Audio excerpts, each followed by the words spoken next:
Hello, friends. My name is Gabriel, and this is Exploring the Qur'an in the Bible. In this episode, I speak with Dr. Saqib Hussain of Loyola Marymount University, a PhD from Oxford University. We speak about the figure of Adam in the Qur'an. We touch on a famous episode in the Qur'an in which all of the angels are commanded to bow down, to prostrate before Adam. We speak a little bit about the intriguing and difficult question of Adam and evolution.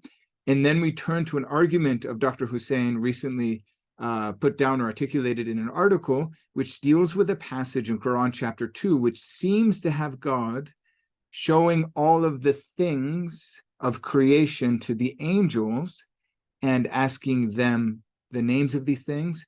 But there's an intriguing and provocative argument, which Dr. Hussain puts forward, that changes dramatically what is actually going on with the angels and Adam.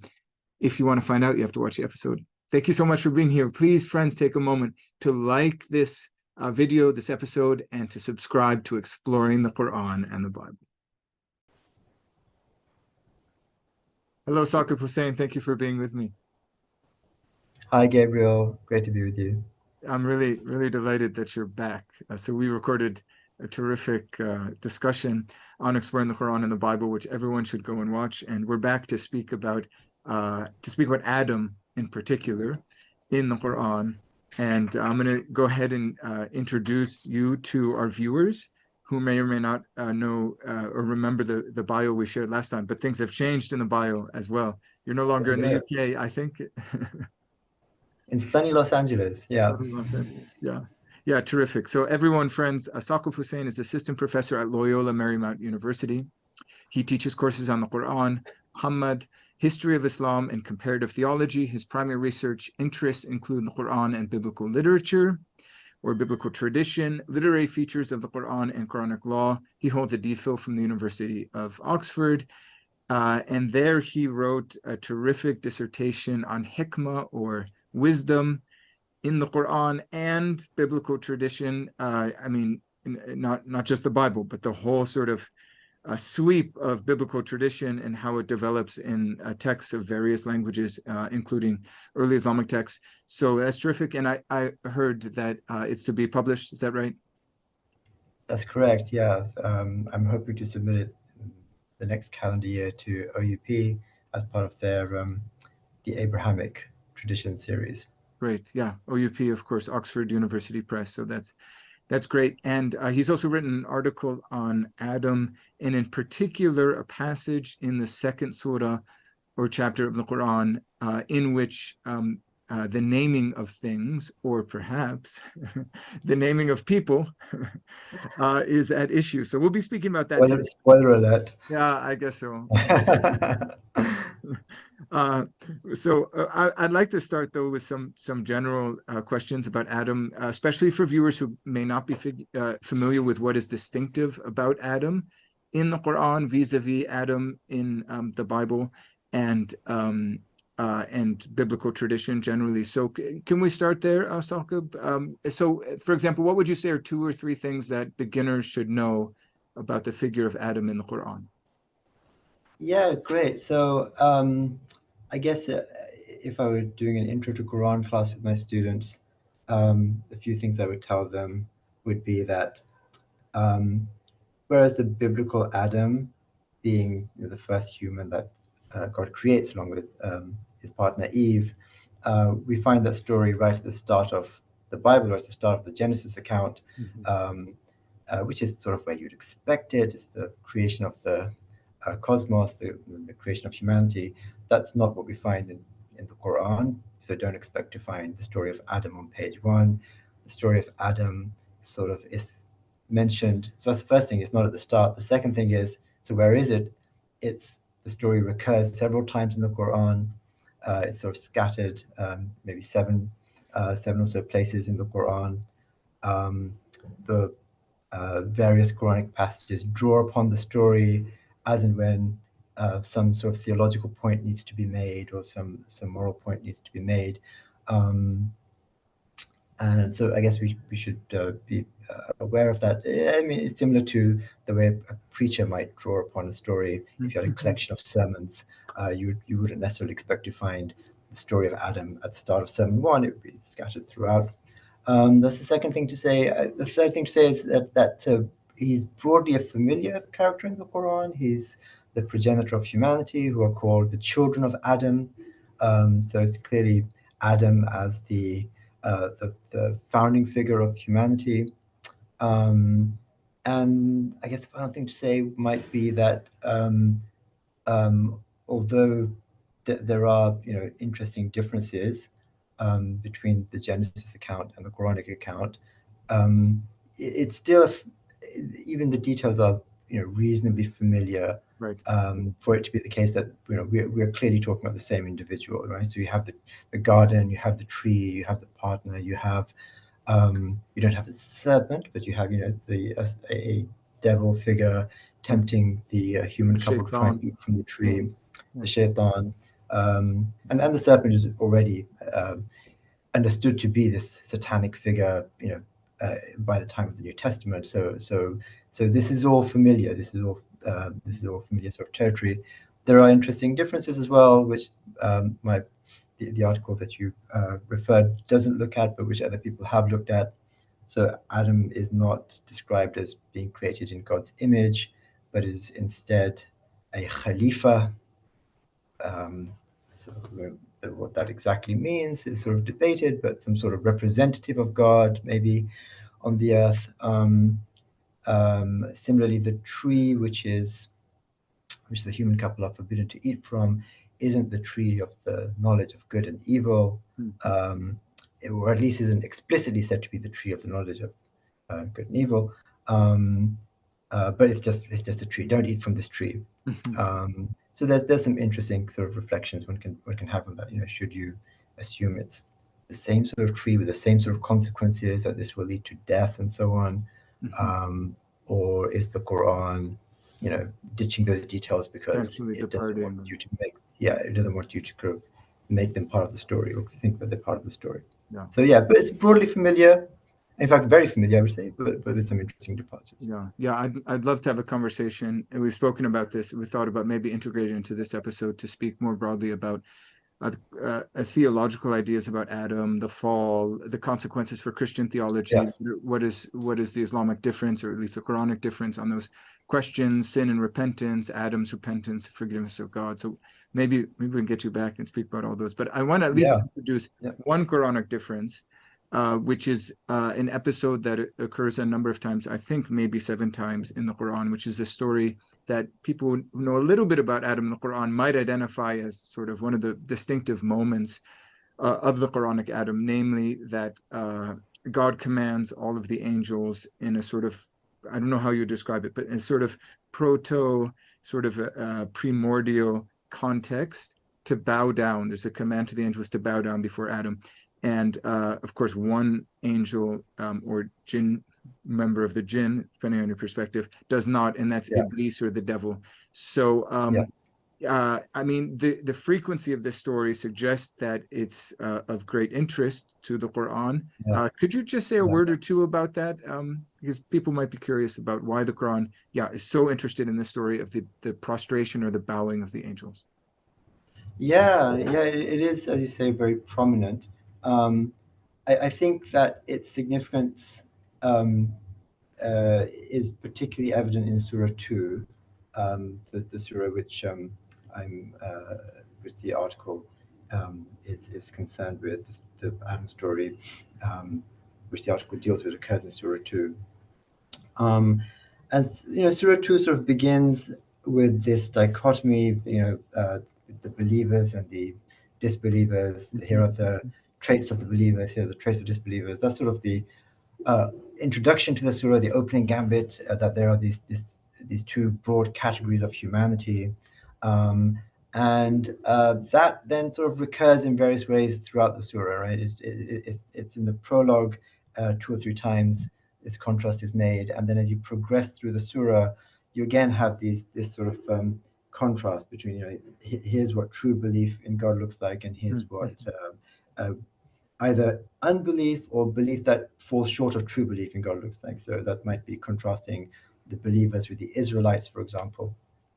Um, and I think what's happening with the story of Satan's refusal to bow down to Adam is that contrast, which is so important to the Quran, is being projected all the way back to the dawn of time. A sort of So cosmological setting, or exactly that, yeah. So then you're being asked to take sides, right? So you can either then now side with the one who refused God's commandments, right at the start, or you can side with the angels who complied to God's will, to Adam who, with Adam who, despite making a mistake, repented and sought reconciliation with God. yes. So you can be on that side of of creation, or on the side of Yeah. uh, Yeah. of Satan and his And as followers. we'll see, I think as we go along, the angels also, I don't know if it would be classified as a mistake, but they resist initially, or they object initially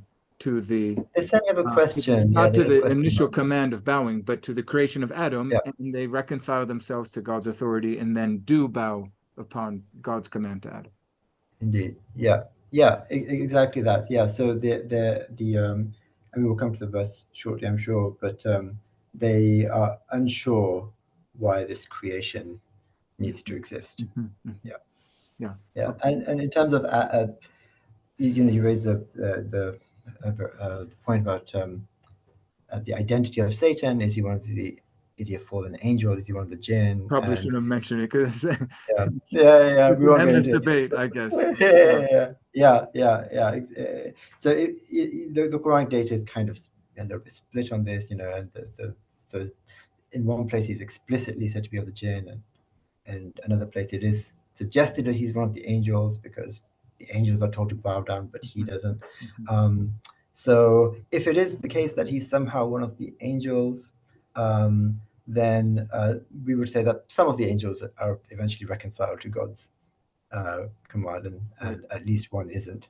Right, good Um, point. Yes. And then, of yeah, course, later there are shayateen, not only shaitan, yeah, so that maybe right, the one, right. yeah. And also references to Junud shaitan or Junud iblis, maybe Junud iblis. Yeah, okay, the armies of, or the Yeah, forces or hosts of the devil. Okay, one more sort of preliminary question, then we'll yeah, finally get to the heart of the matter, yeah, which is Adam and the names in Surah 2. But I mean, just something that I feel like is important, or at least interesting to people who investigate biblical and Quranic figures, is their historicity. I think sometimes in theological circles, Jewish, Christian, or Muslim, it's sort of just put to the side the question. They're all mhm, figures in Scripture, therefore they're spoken about by God, therefore they're equally important, or at least they're mhm. all important, maybe we should say. But if from an academic perspective, of course, we might be tempted to speak about the question of historical scientific evidence for these figures. And there's sort of a gray area where, okay, Muhammad, Jesus, we can be pretty confident these are figures of history. You can go further back and maybe I think to like David, Saul, Solomon. We're pretty good territory. But then going further back, it becomes more and more difficult. I had a back and forth Yeah, with a friend and colleague about, well, Abraham. Can we think of Abraham history? But with Adam, you're all the way back. So yeah, right. I mean, what is your take on this? Is Adam just sort of a symbolic theological figure? Is Yeah. Can we think of him in light of what people argue about evolution and history? Could we think of him as an historical figure at all? Yeah, great. So I've been really helped in trying to think about these issues by the a really great work by William Lane Craig on this, The Search for the Historical Adam, which I can highly recommend.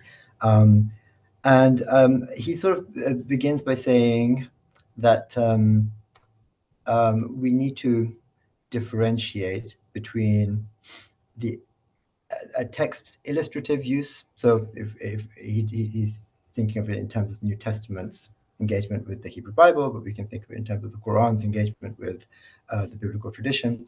So rephrasing what he's saying, we would need to differentiate, I think, between the Quran's illustrative use of biblical stories and figures and what it is historically asserting about those biblical stories and figures. So I think that's an interesting distinction to try and make, regardless of your kind of faith position regarding the Quran, because that's just trying to understand the genre and the content of the Quran in its own terms, right? Is the Quran, when it's telling a story, at the same time asserting the historicity of the story, or is it merely, quote unquote, using the story for illustrative purposes without a commitment to the historicity of the story? So I think that's an investigation which I think is important, regardless of one's faith background. Very interesting. So to flesh that out a little bit, I mean, I could speak to my son about, the boy who cried wolf, or Pinocchio lying, or about Einstein failing some subjects at school, and I could equally use all three of those stories with equal illustrative sort of force. But I'm not committed when I do that to the historical truth of any of those stories, right? I don't believe two of the stories are true at all. The third one is true, but that's kind of irrelevant, whether I'm talking about Pinocchio or the boy who cried wolf, or Einstein failing some tests, some subjects at school, and using that for whatever reason when I'm talking to my son. I'm just using those as illustrations, and the historical truth is kind of irrelevant. On the other hand, so I think the same is true in the Quran, and when it comes to the New Testament, talking about Hebrew Bible figures, there's these texts are using those figures in a way that don't necessarily commit them to asserting the historical truth of those figures, because they're using them to make a theological point, to drive home a theological point or a moral point, in a way that can be done the same way I can use the boy who cried wolf to make a point, right? On the other hand, if the story is being told in such a way that it would not make, that we could not really make sense of what the author is trying to say without accepting that the author is asserting the historical truth of the story that he's telling, then we would have to say, yes, the historical truth is being asserted. So the example that William Lane Craig gives is with Paul in Romans 5, where he talks about sin coming into the world through Adam, as a result of which, a savior was needed to deal with that sin in some way, to counter that sin. Atone, or yes. To atone for that sin in some way, yeah. Whether however you interpret sin coming into this world, the floodgates being opened, or everyone being infected by some sort of original sin. Something happened. There was an initial infraction, and that had to be atoned for. Hence Jesus. It's difficult to make sense of that story unless one accepts that Paul really is asserting that something went wrong, that there was this historical figure, Adam, who committed some sort of infraction against God's will. So there we would say the author is making a historical assertion, right? And then as a separate thing, we could accept his historical assertion or reject it. That's kind of a theological move, but we at least have to understand what the author is doing. He's there doing much more than simply using a story in an illustrative way. He's making a historical claim, asserting something historical. So when it comes to the Quran, are there places in the Quran where the Quran is sort of asserting the historicity of these figures? I think there are some places in the Quran where it does that, where it talks about where the Quran sort of reminds the audience of, look, your common ancestry and what that implies. I think it's difficult to make sense of those passages without accepting that the Quran really is making an assertion here of a historical event, that humanity has a common descent from a single human pair. It's not talking illustratively, it's actually making a historical assertion. I think the same would be true, for example, when the Quran insists that you need to believe in God's messengers and prophets. Again, if these were purely kind of literary figures whose historical reality the Quran was unconcerned with, it's difficult to see why it would sort of insist on that belief being a part of your kind of faith commitments. So I think that's the way I would sort of think about it. I sort of first want to differentiate between what's illustrative and what's assertive, and then the next step, once you do that, which I think everyone should do who's trying to understand the Quran, then whether you accept the historical assertions or not, that's a point of theology and faith commitment. Yeah, yeah. I mean, this is interesting to me for different reasons. I made an allusion to a conversation over the historicity of Abraham, and it was particular about the story of Abraham in Mecca that is actually not far away from the passage we'll be speaking about Right. in Surah 2, also in Surah 2 of building the house with Ishmael. Yes, okay, interesting. Yeah, and the in my department here at Notre Dame, there are folks very interested in thinking through. I would say there's sort of two streams. One are people who think about science and theology and think through evolution and see how that can reform or reshape our theological thinking. Was there monogenesis for the formation of the hominid genus, or whatever the right term is, or was it polygenesis? And anyway, how can that inform our theological thinking? But then others would say, well, I mean, scripture is basically meant to lead people, to guide people to salvation, and the questions of history don't matter that much. But you've raised an interesting way of thinking through, actually, there are different genres within scripture. Okay, terrific. Let's get on to your article. Your article, I think the preliminary title is Adam in the Names. And I think it has that title because of this passage in Quran, Surah 2 or Surah Al-Baqarah, beginning in verse 31, where we read, I think this may be your translation. I've taken this from your paper. Is it your own translation in the paper? I think I was probably using Abdul Halim. Oh, you do mention that in a footnote. Yes, so this must be Abdul Halim. So you cite Abdul Halim's translation of the Quran, Surah 2, verse 31. I'll just start with this verse. So he taught Adam, he being God, taught Adam names, all of them. And you specify, we have to resist the temptation probably of getting too much into the detail of Arabic grammar, but the Arabic here is al-asma'a kullaha. So the ha is the suffix, which you might explain. Then he put them, and there it's aradahum, whom is the suffix. So he taught Adam's names, all of them. Then he put them before the angels and said, tell me the names of these if you are truthful. So could we just start with this verse? What would be the first things you would say that are important for your argument in the article? Okay, so I guess I need to sort of spell out a little bit what my argument is in the article. So the verse occurs in the context of the question that you mentioned earlier, whether you want to call it an objection or a query that the angels have. Why are you creating this human creature who will shed blood, who will cause havoc on the earth? It's a separate question. Why did they think that the human creature would be like this? That's a sort of separate issue. But they had this intuition that this, or an understanding that this is what the human creature would be like. So they questioned God, why would you do that? And in response to that query, firstly, God tells them, I know what you do not know. And then we have the verse that you cite. God taught Adam the names, all of them, and then he placed them before the angels. I mean, this is traditionally, by traditionally I mean sort of at least in Western scholarship and in some parts of the sort of Muslim exegetical tradition as well, been connected with the biblical story of Adam naming all the creatures, right? And there are differences, obviously. Adam here is taught the names rather than naming the creatures himself. But which is is it Genesis 2, the second chapter? Yeah. Okay. That's right. Yeah, Genesis 2, in the context of God wishing to provide a partner for Adam, he brings the animals, the various creatures of the land and the air before him, and Adam gives them their names, but none of them is suitable to be a partner to him.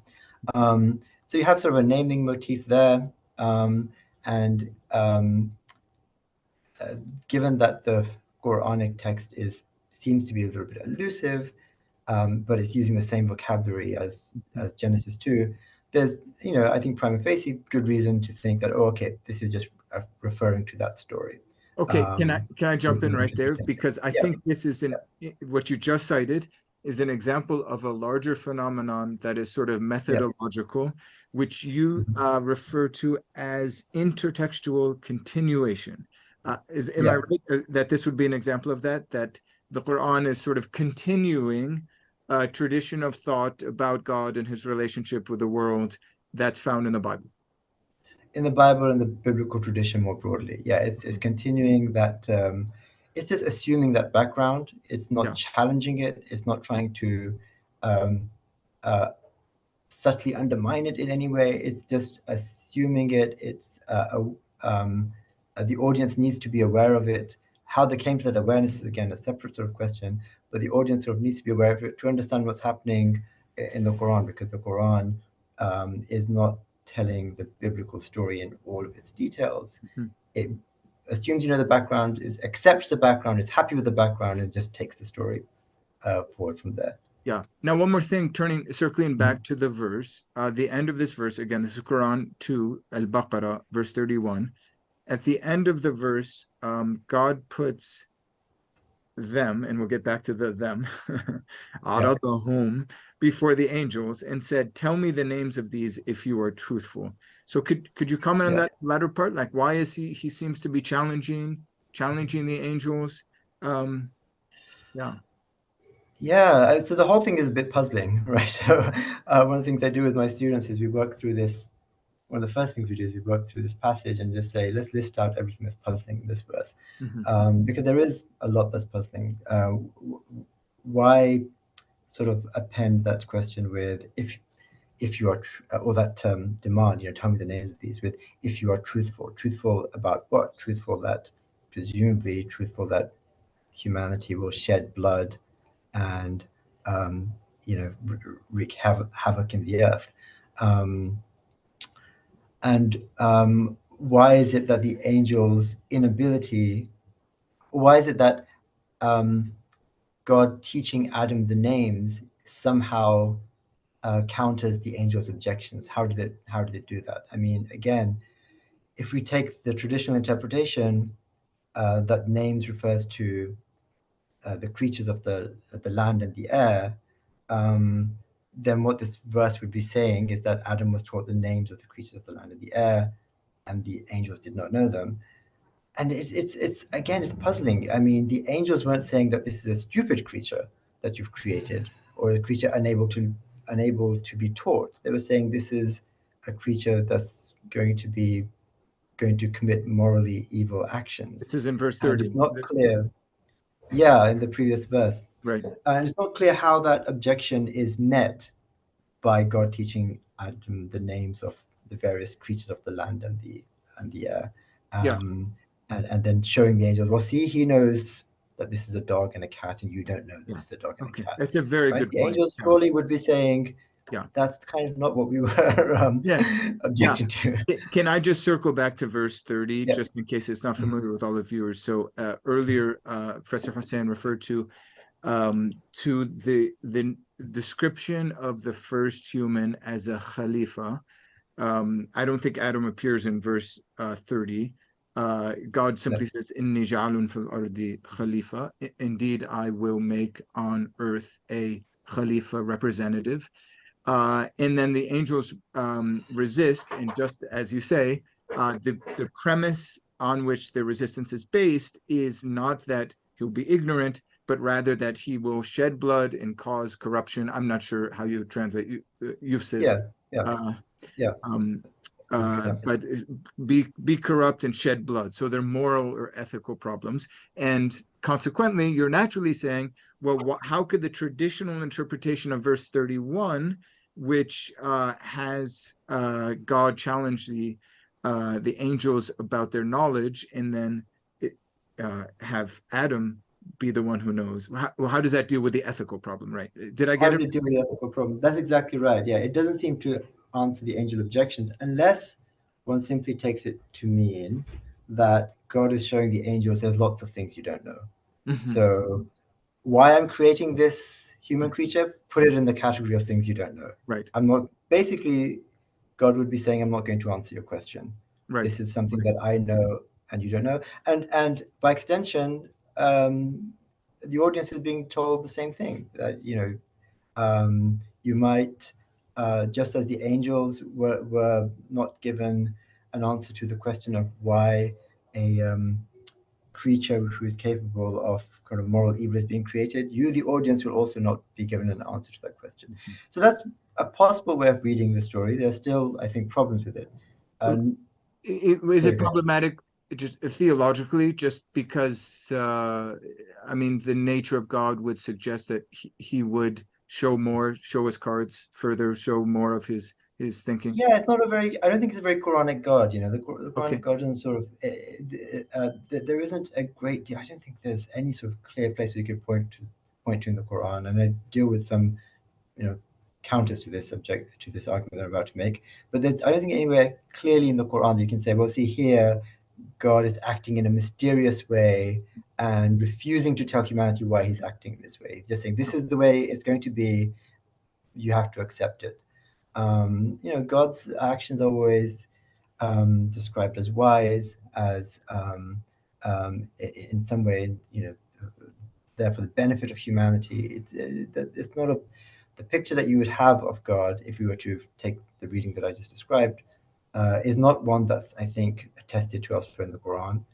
I think that's one problem with it. And the second problem is that it still doesn't explain the nature of the demonstration. There's various ways God could have told the angels, look, there's lots of things you don't know. Why go through this kind of process of teaching Adam something and then showing the angels, look, see, he knows something that you don't know? It's still a little puzzling. Why adopt that particular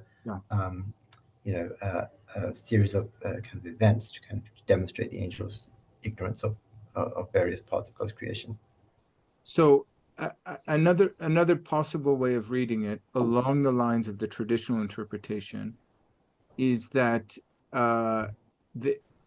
what's going on is not intertextual continuation, but a kind of intertextual polemics, because in both Genesis, but then more explicitly, as you show in the article, in the midrashic or commentary known as Midrash Rabbah, so the commentary on the Midrash Rabbah on Genesis, Bereshit, the commentary, there's one tradition which explicitly has it that the animals are brought before Adam, and he calls, as you quote in your text, he calls them by horse or donkey or whatever it might be.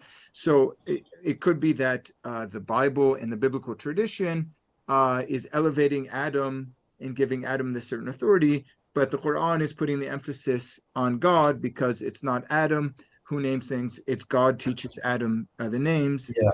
Yeah. Adam sort of shrinks in comparison, God is magnified, maybe, and so the Quran could be making a polemical theological point that this is not really about Adam, he's not that important, it's God that's important. But yeah. Right. Absolutely. And in that same passage that you cite in Genesis Rabbah, and indeed in several other sort of rabbinic passages, Adam doesn't just name the animals, he then goes on to give God his name as well. And that clearly, I think, would be something you can quite easily imagine the Quran having a problem with. So I guess there's a few things to kind of think through there. Firstly, the context in which that story is recounted in the rabbinic tradition is similar to the Quran, except that the angels are asking about, what is the nature of this creature going to be? And God responds, well, his wisdom will sort of exceed your wisdom. And as a demonstration of his wisdom, he gets Adam to name all of the creatures. If the Quran is sort of pushing back against that and saying, no, Adam didn't have the ability to name the creatures, it was God who taught Adam the ability to name the creatures, then the story is no longer demonstrating Adam's inherent sort of wisdom or ability. And if it's no longer demonstrating Adam's inherent wisdom, his inherent ability, then again it's difficult to see how it is countering the angelic objection, right? Because the angelic objection is, this is a creature that is going to shed blood on the earth. if the Quran had retained the story of Adam naming the creatures, you could say, well, the Quran is sort of showing that there's more to Adam than simply being more to this human creature than simply being a shedder of blood. He's a creature who has sort of inherent wisdom and intelligence, Kind of and so authority. therefore the angels are wrong. I mean, it would still be, the angels could still say we weren't objecting to his intelligence, we were objecting to his kind of moral evil. But I think you could begin to formulate an answer to the angelic objection, right, by saying that a creature who has sort of intelligence and who has sort of wisdom isn't going to be simply the crude sort of and callous murderer that the angels make him out to be. But as soon as if the Quran is Can I jump in there? I'm sorry, Saqib, if you forgive me. Just the crude and callous murder. I mean, just to make a point that you yourself make. I mean, later on, the Quran does describe precisely in the same surah, precisely the ethical failings that the angels anticipate. Exactly. In fact, the Quran reports that, well, humans did do this. They did shed blood. They did cause corruption. So, I mean, were the angels the same wrong? vocabulary. Were they?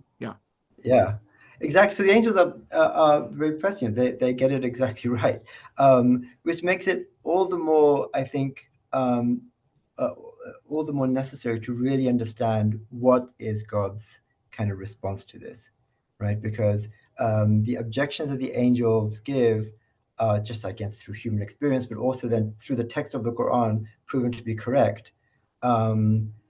So it makes it all the more important to kind of understand, well, what is the counter that God is sort of offering the angels? And the counter can no longer be that this human creature is capable, has inherent wisdom, because he's no longer naming the animals, right? That was kind of the plot line in the rabbinic telling of the story.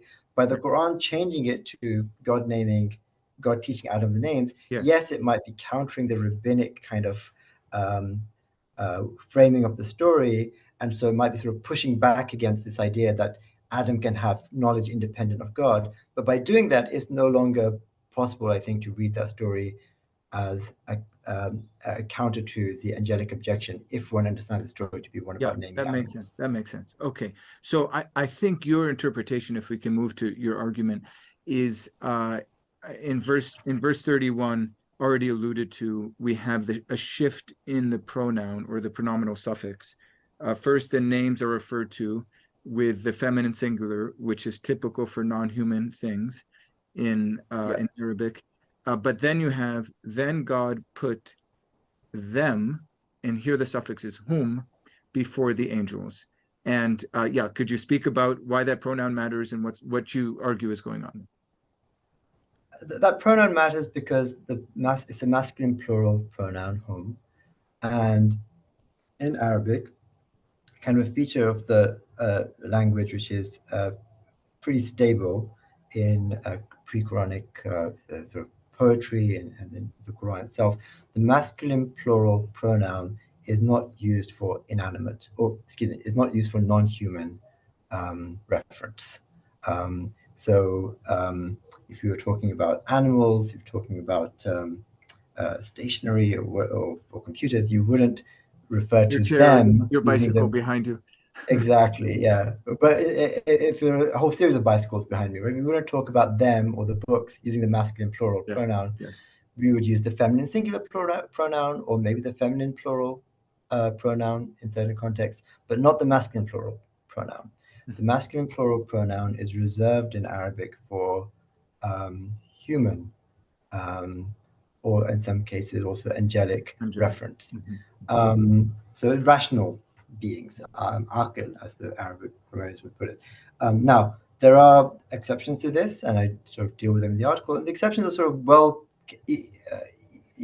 readily categorizable. So cases of anthropomorphization, for example, you want to refer to the sun, the stars, and the moon bowing to God. Well, you're kind of treating them as anthropomorphized beings in that case, and so it's unsurprising that you get the use of the masculine plural pronoun there. So you have instances like this, which are sort of well known, but here you don't have any of those well-known exceptions at play. And so the use of the masculine plural pronoun genuinely is puzzling here, I think.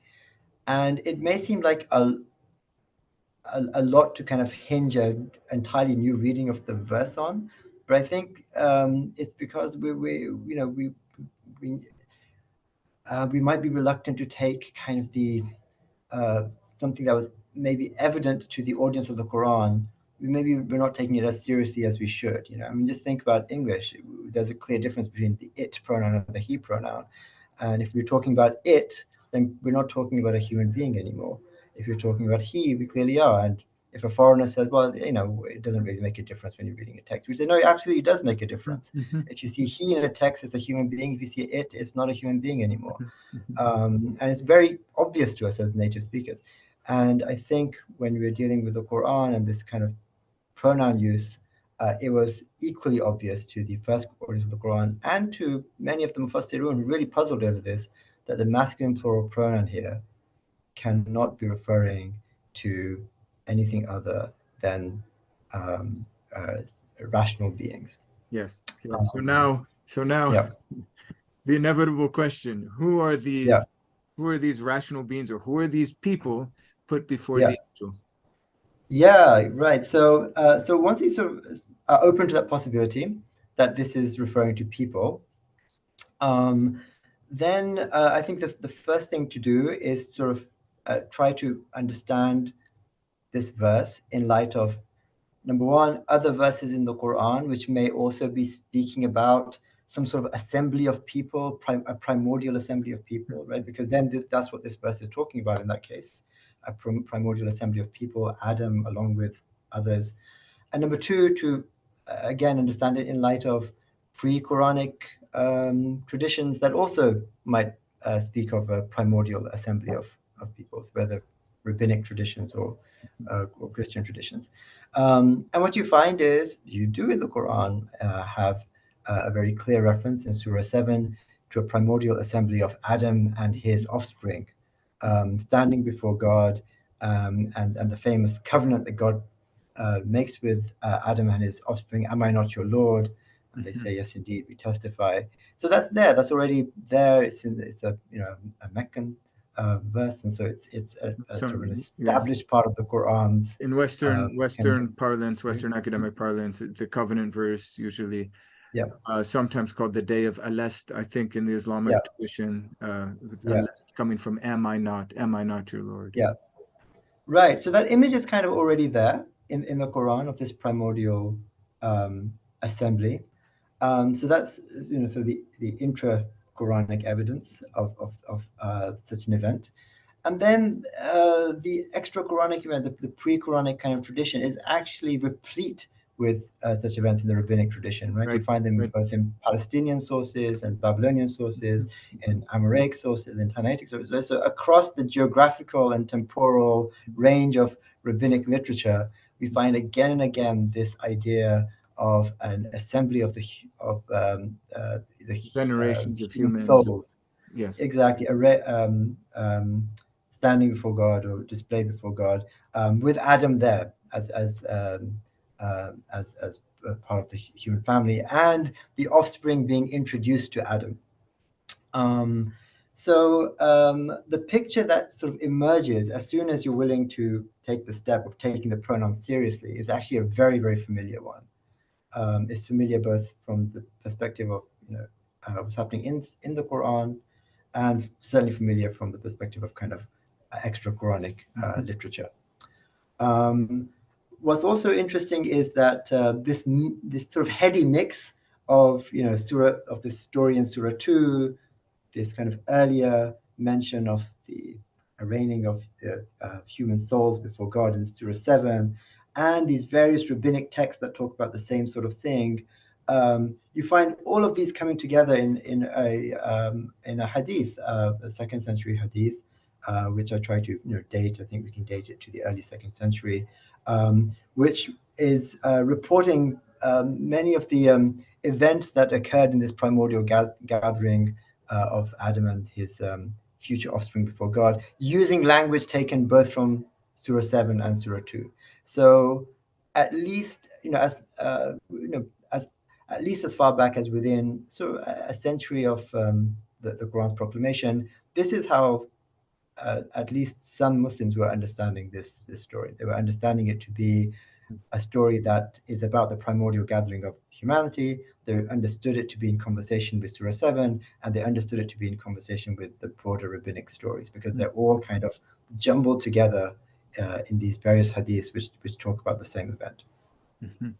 Terrific. Yeah. So, I mean, your argument is novel in your explicit summoning of the whole biblical rabbinic subtext, both in regard to Quran 230 and 231, and the question of this primordial assembly of humans before God and Adam.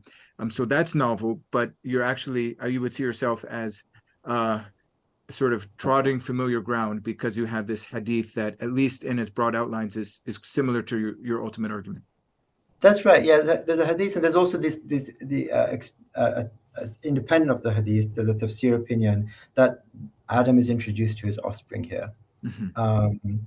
So there's separately from the hadith, this opinion is there in Tabari as one of the ways of reading this text that was around. And I think, as I say, I think I offer an argument that we can date this opinion to the early 2nd century, and that's we're also well aware of the problematics of hadith and so on, but I think it's interesting corroborating evidence that this way of looking at the text is around within a century or so, at least within a century or so of the Prophet, if not earlier. And what it does is, once you do this, it solves the grammatical problem, right? It will just, rather than solving the grammatical problem, it just accepts the syntax of the or the morphology that's presented to us for what it is. And it solves the kind of the narrative problem that we were thinking about earlier. Because the angels, in this kind of reading of the story, the plot line would now be, the angels say, well, this creature is going to shed blood and cause fasad, cause mischief on the earth, corruption on the earth. God's response is to display before the angels those members of the human family for whom that is not true. And say, the righteous, exactly that. Yeah. And so that's a direct response to their objection that you're wrong. And it makes sense of the close of the verse. If you are truthful, right? If you're truthful that this is what humanity is going to be like, well, tell me about this broad section of humanity who are counters to your characterization. And when they're unable to do so, Adam is then instructed to introduce those of his offspring about whom it would not be true that they would be shedders of blood and causes of corruption on the earth. And the angels are thus kind of placated. And furthermore, this way of looking at the story, of it being one about the angels' recognition of the evil that humanity is capable of, and God's insistence that there are those among humanity who would not fall into that kind of category, sets up the exact dichotomy that we mentioned earlier between good and evil that you see at the start of the surah, that you see between the angels and Satan, and that you see throughout the surah between the Israelites and the true believers, or the unbelievers and the true believers. So it's entirely in keeping with, I think, a motif that recurs not only throughout the surah, but in fact throughout the Quran. I mean, your argument theologically allows for, I think, rich reflection, because it's a sort of redemption or elevation of humans, of humanity generally, that the Quran would be arguing for. Like the angels are pointing to the bad deeds, and as you say, prescient in that. We haven't maybe fully explained that. Maybe it can't be explained how they have this foreknowledge of the bad deeds, but somehow they don't know, or they don't because they're so aware of their own praise of God, because the end of verse 30, of course, speaks of their own praise of God. But somehow they don't know of the good deeds. So it's almost as though, I don't know if this is like, I don't know, cheap theology, but it's almost as though God is saying, no, this this venture of creating humans is worth it because yeah, there are going to be bad ones, and Yeah, we find out repeatedly. I mean, the Quran is very clear about the bad qualities of humans, but they're also going to be the righteous, the pious, the prophets, etc. So, exactly. so Yeah, there is yeah, a sort of elevation of humans of anthropology in the Quran. yes, exactly. And the idea is that the existence of the wicked cannot act as a veto against the creation of the That's a good way righteous. of putting it. Um, and that's again copyright from William Craig. Yes. So I'm Okay. borrowing heavily Okay. from him there. Now So yeah, absolutely, yeah. Mhm. you call your method in the way you see the Quran's relationship with biblical tradition, and in particular this argument where the primordial scenes in the Jewish rabbinic tradition.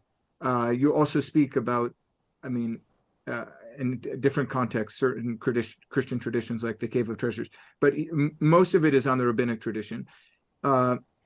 You call your method, I think, intertextual repurposing. So not intertextual continuation, Right. not intertextual polemics, but intertextual Yeah. repurposing. So yeah, how would you, I don't know, brand your method Yeah. reading Quran and biblical tradition? Yeah, so I want to be clear. I think the Quran is doing all of these various things in different places. So Okay. there are places where it's straightforwardly continuing and assuming a biblical story unproblematically. There are places where it's seeking to undermine the tradition, at least the traditional understanding of a biblical story. Um, and then there are places where and what's interesting for both of those places, both in both those instances, is that you need to have the biblical story in mind to understand what the Quran is doing. If you don't know the biblical background, then you're not going to be able to appreciate the way the Quran just sort of assumes it and just carries the story forward, or casually alludes to elements in the story. Again, if you don't know the biblical background, you're not going to appreciate the way that the Quran is polemicizing against it by adjusting a detail or omitting a detail. You know, um, even in this very same story that we were looking at, the fact that Adam is not described as being in the image of God, right? Something that is such a prominent feature of how he is presented in the Bible, in the Jewish tradition, in the Christian tradition, but is instead described as the Khalifa is arguably a case of intertextual polemics. You can only really appreciate the force of what the Quran is doing if you know that, okay, he is presented as the image of God in all these other traditions. The Quran seems to be consciously sort of using that. So you need to have those traditions in mind or be aware of them to understand what the Quran is doing when it comes to continuation, what I call it intertextual continuity or intertextual polemics. When it comes to intertextual repurposing, there's something different at play, which is there are times when the Quran, and Mark Dury uses the same term, there are times when the Quran takes a familiar motif, a familiar figure, um, but creates something of a new narrative out of it. And you can kind of lose what that new narrative is, fail to follow it, fail to appreciate it, if instead of reading the Quran closely, paying attention to its kind of own narrative flow, its own grammatical allusions or whatever, instead of doing that, if you try to impose the biblical plot line onto the Quranic story, you might miss that actually the Quran has done something very different here. It's taken something familiar and created something new out of it. And you're not seeing what's new because you're still hampered by, no, I need to sort of fit this into a familiar plot line. And while that works for intertextual continuity and intertextual polemics, I think that is a real hindrance when it comes to this third thing that the Quran frequently, well, not frequently, but at least occasionally does. How frequent it is, we would have to kind of think about more deeply. But at least occasionally does, which is to take something familiar and create something very new. The example I think that I gave in the article, a really nice one, is one that Nikolai Sinai sort of argues for, which is the Exodus story. In the Quranic Exodus story, it does seem to be the case that the Israelites somehow take Egypt. Um, and that's, again, easy to miss if you're sort of insisting, no, we On know the this story. continuity. yeah, if you insist that no, the Israelites, they leave Egypt, they cross the sea, and then they take the promised land. Yeah. And you can sort of miss that that's actually not what the Quran is saying. The Quran is presenting a slightly different version for understandable reasons. I think in the Quranic view, the believers are going to conquer the sanctuary in which they're currently being oppressed, right? Mecca, if you um, in the traditional account. So we can understand why the Quran has reshaped it. It hasn't reshaped it because it's thinks. I don't think the Quran has some sort of polemical issue with the biblical story. It's reshaped it because it's using a familiar motif to create a story which is more meaningful for the audience to which it is being proclaimed. Okay, great. I think I have one more big question, but it might lead to other smaller questions, and then we can wrap it up.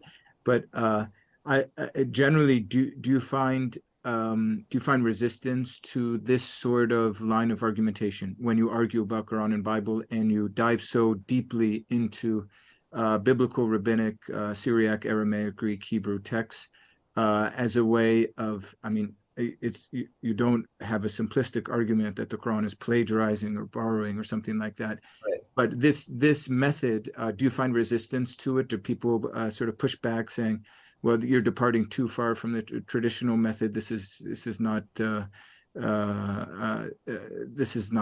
sort of the standard method of understanding the Quran according to Quranic sciences." I found very little of that. I have found some, but my experience has been that people, I assume we're talking about, maybe a more traditional audience or conservative Muslim audience, have been very open, very receptive, and very interested in this way of looking at the Quran's engagement with the biblical tradition. So I mean, that's for me has been interesting and surprising in its own right, because I would have expected much more of the sort of resistance that you describe, but for whatever reason, that overwhelmingly people are genuinely very curious, very interested, and very open to looking at the Quran through these lenses, and especially when I don't know if I'm saying especially, but what I have tried to do in this article and elsewhere is to show that the tradition itself has elements of these alternative readings, right? So I'm in a sense not presenting a new reading. I'm trying to revive an old and neglected reading that's already part of the tradition. I just think we can better support it by understanding the full range of the Quran's kind of intertextual techniques and its engagements. Well, it shouldn't be taken for granted all of the linguistic skills that are involved in the sort of study that you have in Adam and the Names. And by the way, everyone, that is demonstrated in Professor Hussain's dissertation, soon to be a book with Oxford University Press, because it involves a sort of mastery of the Arabic grammar involved, but also biblical tradition, which involves 3 or 4 more other languages. So it's a tour de force. It's really an excellent work, which cannot be done or taken lightly. So thank you so much, Saqib. Maybe before we say goodbye, do you have future projects after Adam? Who's next, or what's next? I'm sort of in my mind drafting an article. The Adam article hopefully will be submitted to a journal in a day or two. I've been saying that for the past couple of weeks, but I really mean it this time. And in my mind, I've been drafting an article on Surah 3, verse 7, that real verse, the Mutashabihah verse, which I'm quite excited about. So watch the space for that. And I have a broader project on the hypocrites in the Quran, which I'm also working on.